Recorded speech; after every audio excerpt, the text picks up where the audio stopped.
ఇన్‌స్టాగ్రామ్‌లో, యూట్యూబ్‌లో పుంగనూరు అని చెప్పేసి ఒక ఆవు జాతికి సంబంధించిన వీడియోస్‌ని బాగా చూపిస్తా ఉన్నారు.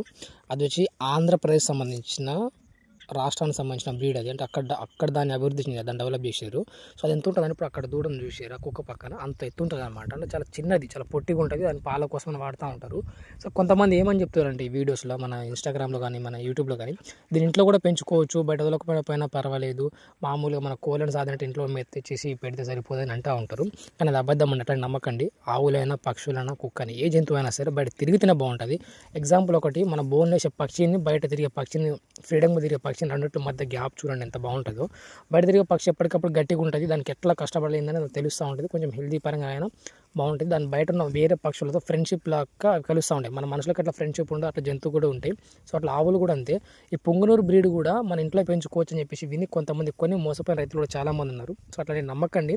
ఏదైనా సరే బయట తిప్పితేనే వాటికి సంబంధించినవి కొంచెం బాడీ డెవలప్మెంట్ ఈజీగా అయ్యేది, ఫ్రీగా ఉంటుంది అనమాట. అంటే నాటు కోడుకును బయలుదేరి కోడుకున్నంత గ్యాప్ ఉంటుంది ఇంట్లో పెంచడం వల్ల, బయట తీసుకురావడం వల్ల. సో అలాంటి నమ్మేసేసి అయితే మీరు మోసపోకండి. నేనైతే ఈ బ్రీడ్ని అయితే కించపరచట్లేదు, కానీ ఫ్యాక్ట్ చెప్తాను. పెంచాలంటే ఖచ్చితంగా బయట తిప్పితేనే బాగుంటుందని నా ఆలోచన.